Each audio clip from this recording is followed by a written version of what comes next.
I want to say is that I did see on another platform,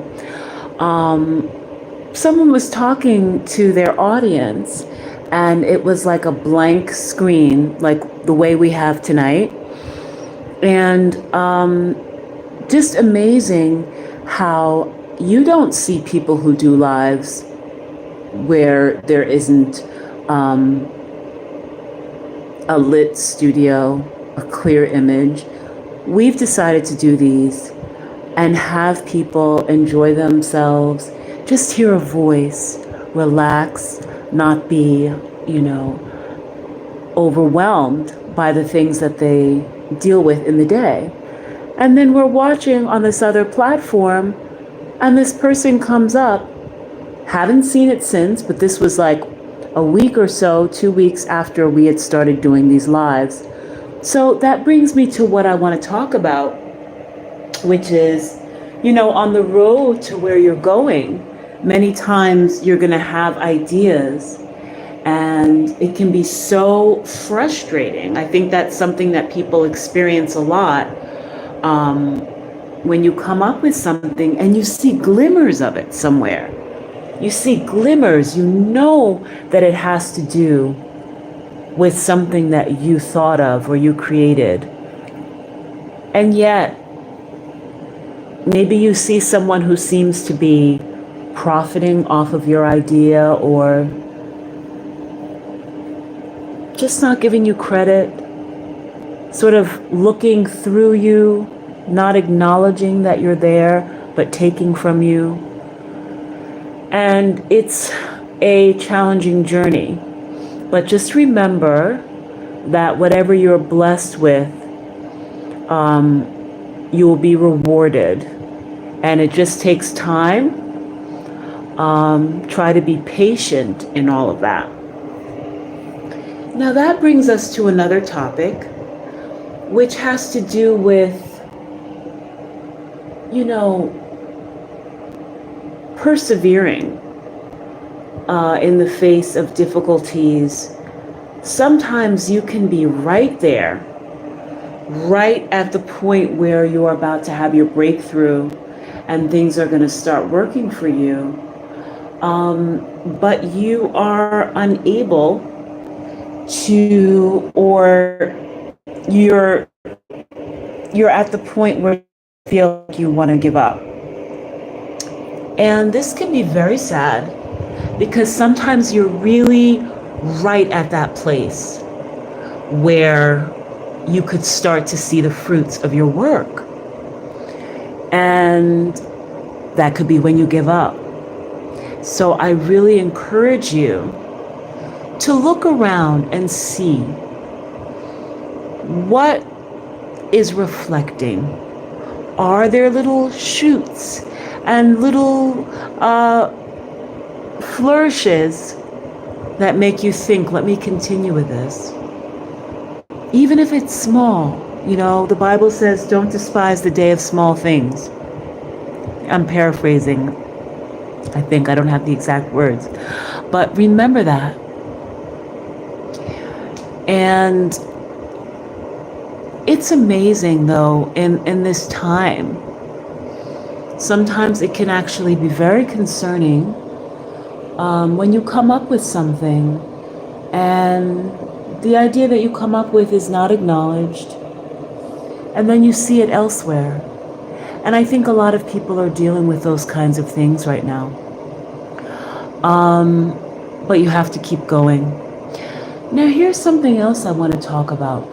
When you are an innovative person, or when you are someone who is coming up with something new, or when you just generally think differently from other people.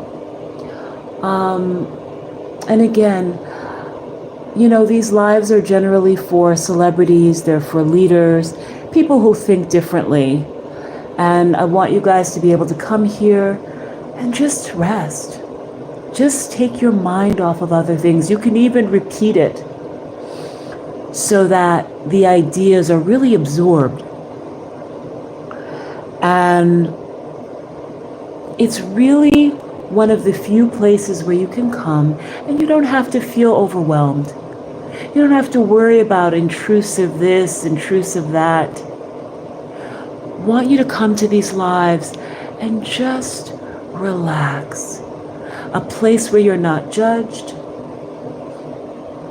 A place where you're not scrutinized. A place where you can just, many times celebrities, leaders in the daytime, they are the focus, the center of attention in many rooms. Here's a place where you can just enjoy yourself. And you don't have to worry about being the focus. And none of us do. You can just flow.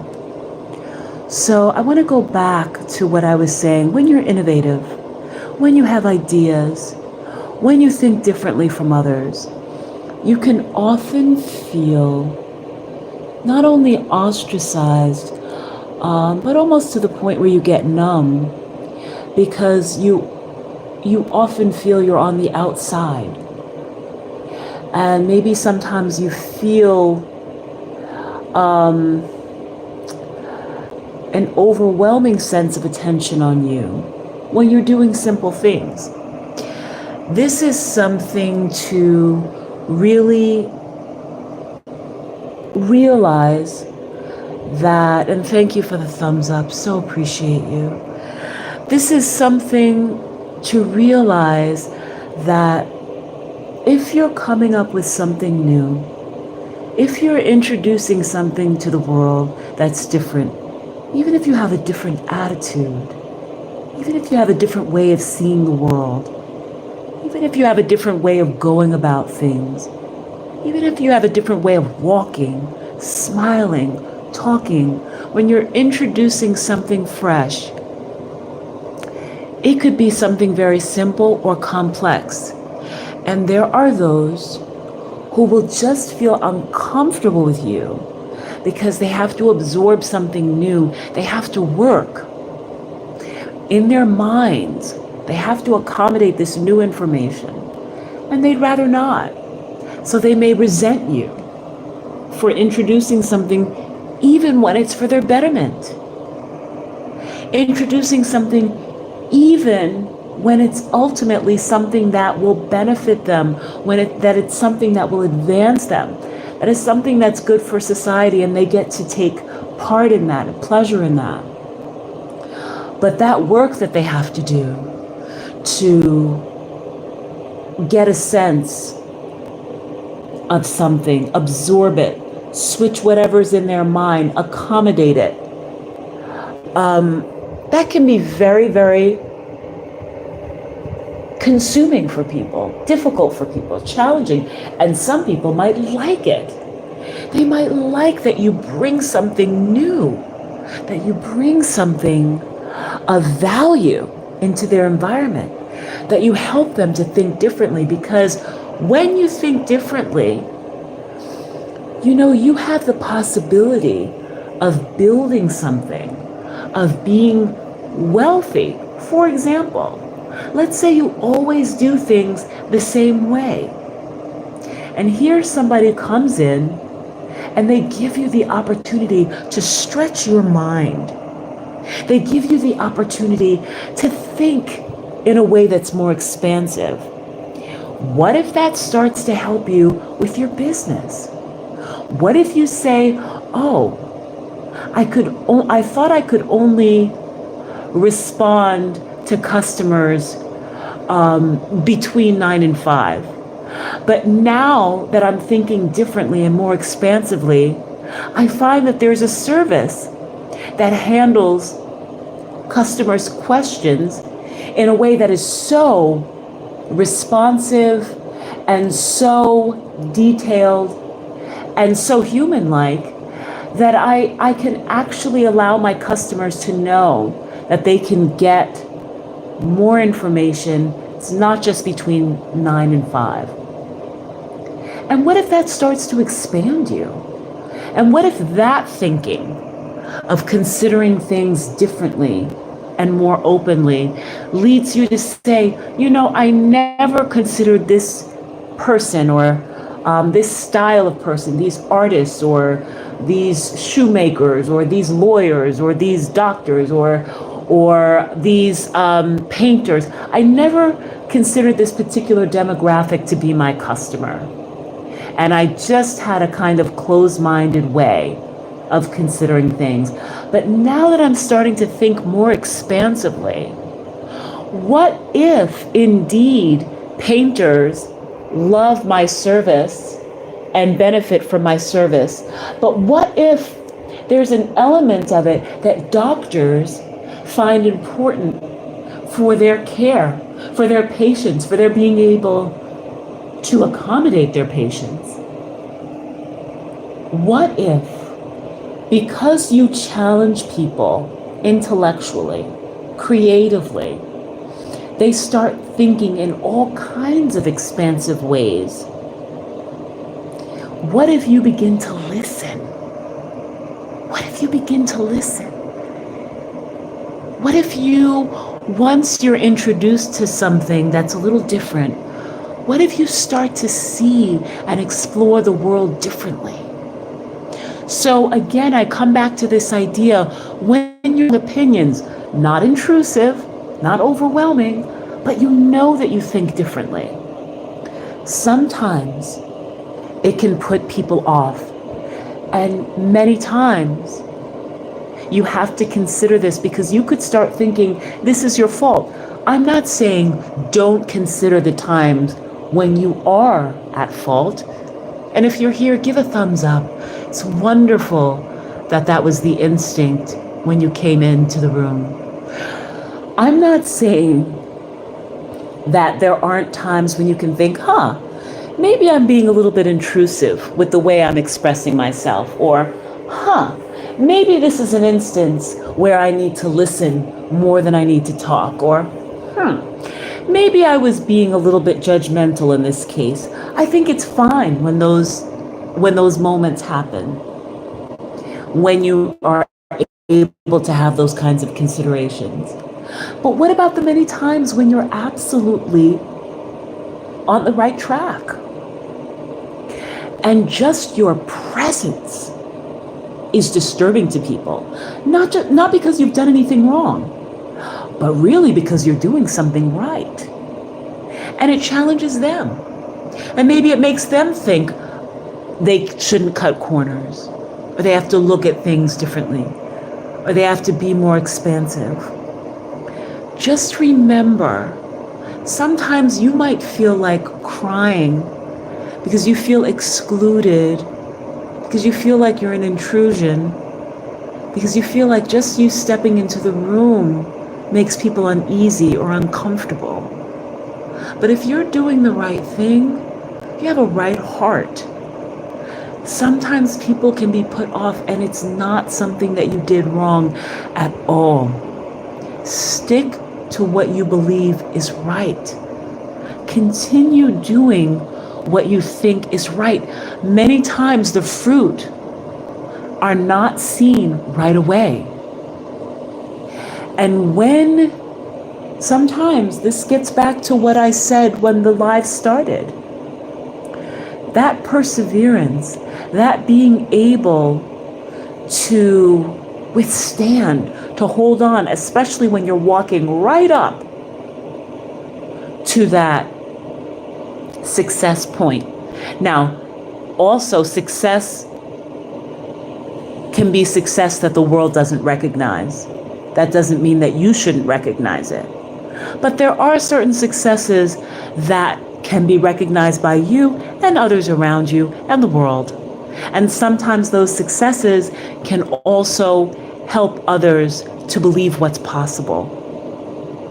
But if you get right up to the point where you are about to have a breakthrough and you give up, there's so much that's lost in that. You've invested time. You've invested your ideas. People have invested in you. So you don't want to give up. You do want to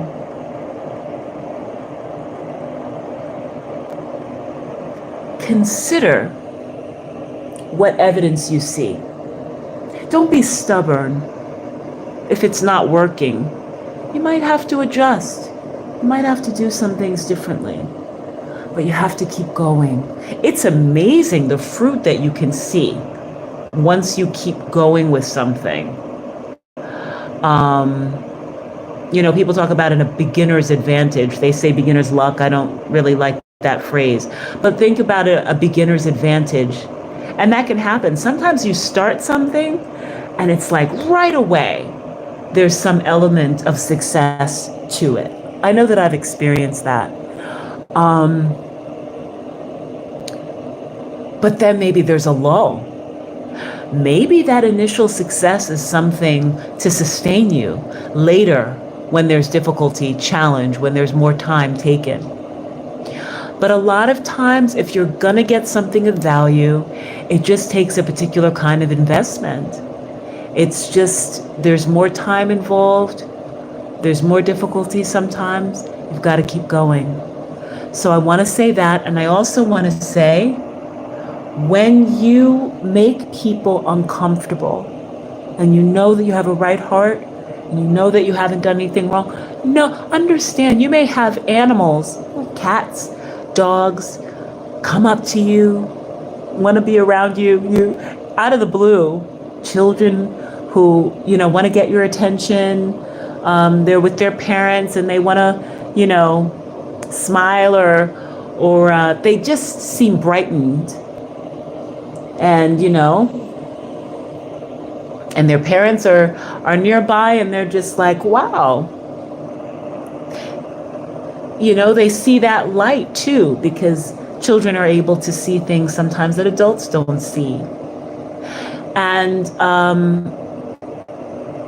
animals too, again, wanting to be around you. You could be a very special person and you can feel very misunderstood, but you can't forget your value. And you're going to see little things around that will remind you. There are times when people may see that light and they may be very jealous, or they might be inspired by you. It can come in so many different ways. But if you are too susceptible to others' inclinations, you could feel your emotions can just go up and down. Oh, they like me, I'm happy. Oh, they dislike me, I'm sad. Oh, they think I'm important, I feel applauded. Oh, they've disregarded me, I feel worthless. You don't want to do that. You want to have your sense of value, no matter what other people are doing. That's why it's okay sometimes. People give you a compliment, you compartmentalize it to a certain degree. Oh, okay, thank you. But you don't let it get to your head too much. Why? Because then if somebody says, wow, you're awful, you're terrible, whatever they have to say, what? You don't let it get to you too much. So you have to be careful about what you let inside, and you have to be careful about the degree of importance that you place on other people's opinions. Now I'm going to start to come to a close. Anybody who wants to put anything in the chat, that's fine. But I want you to remember that this is a place, these lives, and model poetry, a place where you often come to get away from it all, to rest, to think differently. The lives are really for you to rest. You lay back, you hear a voice, and you just absorb it. You don't have to work. You don't have to worry. You can just take something in that's meant to comfort you, that's meant to make you think more expansively, that's meant to sweeten your day, to prepare you for the next day. You can just ease back. You can put these lives on and just ease back. Now, excuse me, whenever you guys go to our different videos and to our website, modelpoetry.com, when you see people like the Early Owego Antique Center, talk to us about the sponsors that you see. Why? Many of these are small and developing businesses, or they are larger corporations who are investing in the local community. So talk to us about them. Come to these lives and have them in mind. Now again, before I leave, I want to let you know that you are really quite wonderful to have landed here today. Because look at the time. And yet you're here. Somehow you came across. Somehow you came across this live. And we're sharing this time together. So I want you, when you come to these lives, you can invite your friends. You can be very quiet.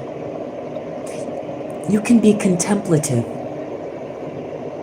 You can be inquisitive. You can be introspective. But here's a place where you can get away from it all. So join us again for these lives. Thank you so much for coming. You guys were absolutely wonderful. And I will see you soon again.